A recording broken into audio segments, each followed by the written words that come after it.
Sejarah dan kelebihan berpuasa untuk manusia.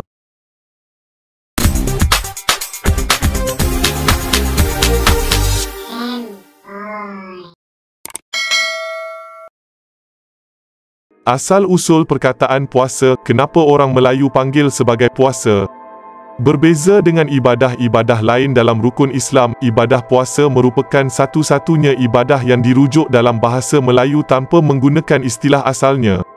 Rukun Islam yang lain seperti mengucap 2 kalimah syahadah, solat 5 waktu, menunaikan zakat serta mengerjakan haji masih lagi mengekalkan istilah atau terma yang asal diambil daripada bahasa Arab iaitu syahadah, solat, zakat dan haji. Mengapa ibadah puasa berbeza? Jom tonton bersama.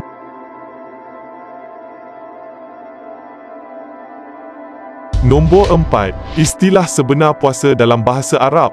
Jika kita rujuk kamus bahasa Arab atau googlekan saja perkataan puasa dalam bahasa Arab, perkataan yang akan kita dapat adalah siam.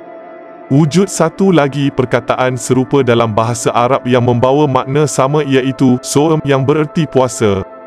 Perkataan puasa pula sebenarnya datang daripada kata pinjaman upavasa yang berasal daripada bahasa Sanskrit. Persoalannya di sini, apa kaitannya upavasa dengan puasa? Puasa adalah ibadah orang Islam, jadi mana datangnya upavasa pula?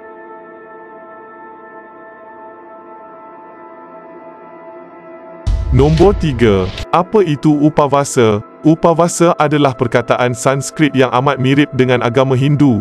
Makna perkataan upavasa sekiranya diasingkan, kedua-dua kata akarnya bererti berada upa dan vasa dekat. Jadi makna upavasa secara literalnya adalah berada dekat. Bagi masyarakat Hindu, makna simbolik upavasa sebenarnya lebih dalam dengan amalan upavasa dikatakan mampu mendekatkan diri mereka dengan Tuhan mereka, sebab itulah maksudnya diletakkan sebegitu. Dari segi amalannya pula, amalan yang dinamakan sebagai upavasa dalam agama Hindu adalah amalan berpuasa. Upavasa akan diamalkan oleh penganut agama Hindu dalam pelbagai cara, disertai dengan pelbagai amalan lain seperti memuja nama dewa dan dewi, bertafakur, memasang lilin atau membaca ayat-ayat keagamaan. Berbeza dengan puasa, amalan upavasa boleh lebih longgar peraturannya dengan larangan memakan sesuatu yang dimasak dikenakan. Ini bermakna semasa amalan upavasa, penganut Hindu boleh makan makanan seperti buah-buahan yang bersifat semula jadi dan minum susu yang tidak dicampur dengan bahan-bahan lain.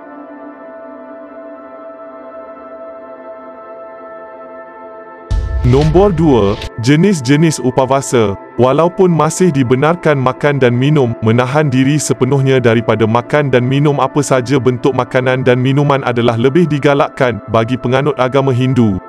Bagi umat Islam, puasa bulan Ramadan atau mana-mana jenis puasa sunat atau puasa pilihan, formatnya tetap sama, bersahur dan kemudiannya menahan diri daripada makan dan minum daripada terbit fajar sehinggalah terbenamnya matahari.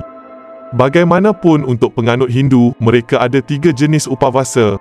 Yang pertama adalah ekabakta di mana seseorang itu boleh makan sekali saja pada siang hari. Yang kedua pula adalah upavasa nakta, di mana seseorang itu hanya makan sekali pada waktu malam. Kategori yang terakhir pula adalah ayacita, di mana pengamalnya hanya makan makanan yang dihidangkan tanpa diminta, sekali saja.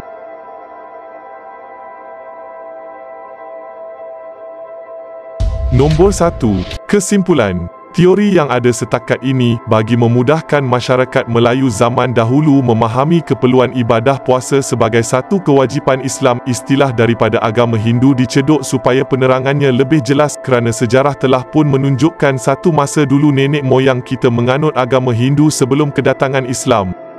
Jadi lekatlah istilah upavasa yang akhirnya berubah menjadi puasa mengikut peredaran zaman. Istilah Arab dalam ibadah-ibadah lain masih kekal, kecuali beberapa percampuran istilah seperti solat yang kerap kali kita gantikan dengan sembahyang.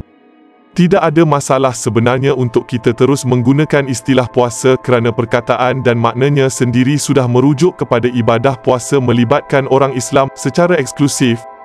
Apa yang penting, sekarang anda tahu dari mana datangnya perkataan puasa. Sebarkanlah kalau rasa bermanfaat.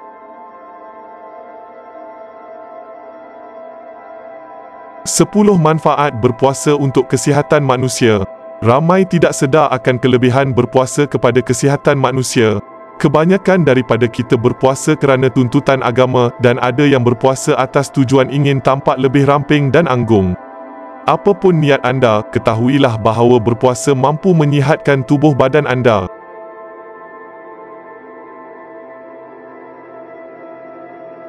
Nombor 10. Puasa memperbaiki komposisi dan kecergasan badan. Selain puasa wajib pada bulan Ramadan, ada di antara kita yang berpuasa kerana berminat akan kesan puasa terhadap tisu lemak di badan dan pengurangan berat badan secara keseluruhan.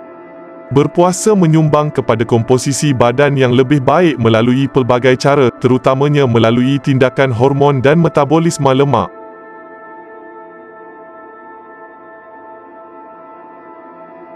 Nombor 9. Puasa meningkatkan tahap kekenyangan walaupun makan sedikit. Tisu lemak anda berfungsi sebagai sejenis organ endokrin, menghasilkan beberapa jenis hormon. Salah satu daripadanya adalah leptin yang memberi kesan kepada tahap kekenyangan anda.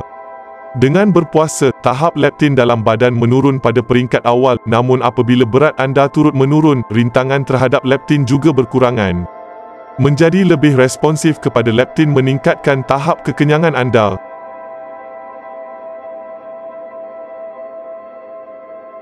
Nombor 8. Puasa mengurangkan keradangan. Keradangan boleh disebabkan oleh banyak faktor, salah satu daripadanya adalah diet yang tidak sihat yang mempunyai banyak free radicals. Makanan yang mengandungi gula halus, karbohidrat halus, alkohol, daging, tenusu dan makanan bergoreng boleh menyebabkan keradangan. Reaksi metabolik juga turut boleh menyebabkan keradangan. Berpuasa mengurangkan keradangan melalui keseimbangan hormon yang lebih baik. Beberapa kajian menunjukkan bahawa tahap insulin yang lebih rendah serta sensitiviti insulin yang lebih baik mengurangkan stres oksidatif yang berpunca daripada free radicals.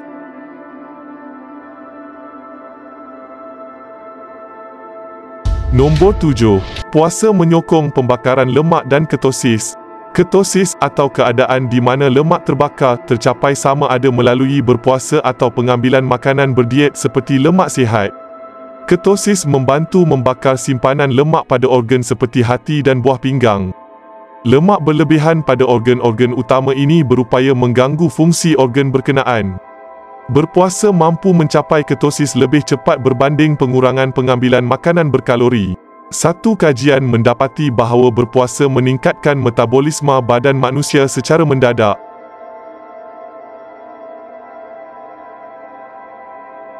Nombor 6. Puasa menambah baik kesihatan kardiovaskular. Berpuasa mempunyai banyak kebaikan kepada kesihatan kardiovaskular, terutamanya kepada mereka yang mempunyai masalah kesihatan berkaitan sindrom metabolisme. Berpuasa memperbaiki fungsi kardiovaskular, komposisi darah dan tekanan darah. Berpuasa turut baik untuk mereka yang menghidapi type 2 diabetes, kencing manis dan kolesterol tinggi.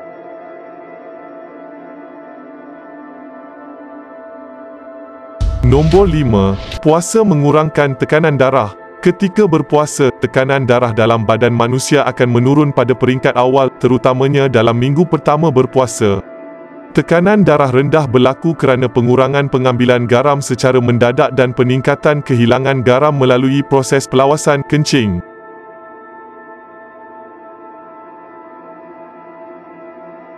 Nombor 4. Puasa mengurangkan tahap gula dalam darah. Dalam masa beberapa hari berpuasa, gula dalam darah akan menurun lebih daripada 30%. Bagi mereka yang menghidapi hiperglikemia, gula banyak dalam darah, berpuasa adalah sangat baik untuk anda. Penurunan gula selalunya akan membuatkan seseorang berasa kurang bertenaga, namun tahap gula dalam darah akan stabil apabila puasa berterusan.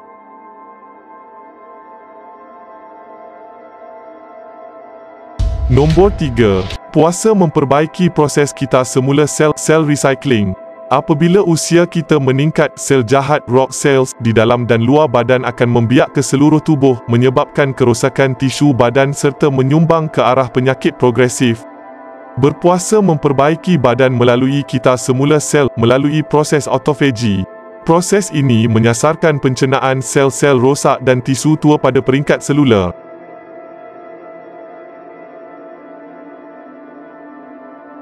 Nombor 2. Puasa mengurangkan penghasilan protein berbahaya. Terdapat banyak protein dan produk metabolik yang boleh menyebabkan keradangan, terutamanya di dalam otak. Berpuasa dan pengehadan kalori menghalang penghasilan radikal dan protein berbahaya seperti inflammatory cytokines. Kajian menunjukkan bahawa berpuasa mampu mengurangkan penghasilan keduanya dan melindungi manusia daripada penuaan otak pramatang.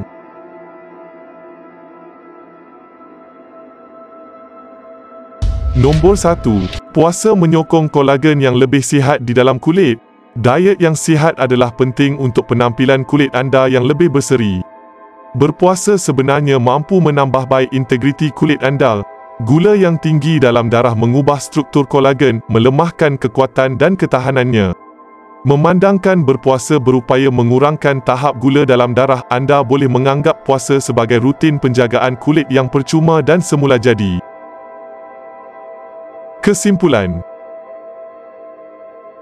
Islam mewajibkan umatnya untuk berpuasa pada bulan Ramadan serta menggalakkan mereka untuk turut berpuasa 2 hari seminggu iaitu pada hari Isnin dan Khamis pada lain-lain bulan. Ternyata berpuasa mempunyai kelebihannya yang tersendiri seperti yang dianjurkan oleh Rasulullah melalui riwayat Abu Hurairah di mana baginda bersabda, "Dibentangkan amalan-amalan di hadapan Allah pada hari Isnin dan Khamis. Maka aku menyukai dibentang amalanku di hadapan Allah pada ketika aku berpuasa." Begitulah info berkenaan puasa yang dapat kami kongsikan. Semoga ia dapat memberi manfaat kepada anda semua. Bertemu lagi di next video. Terima kasih.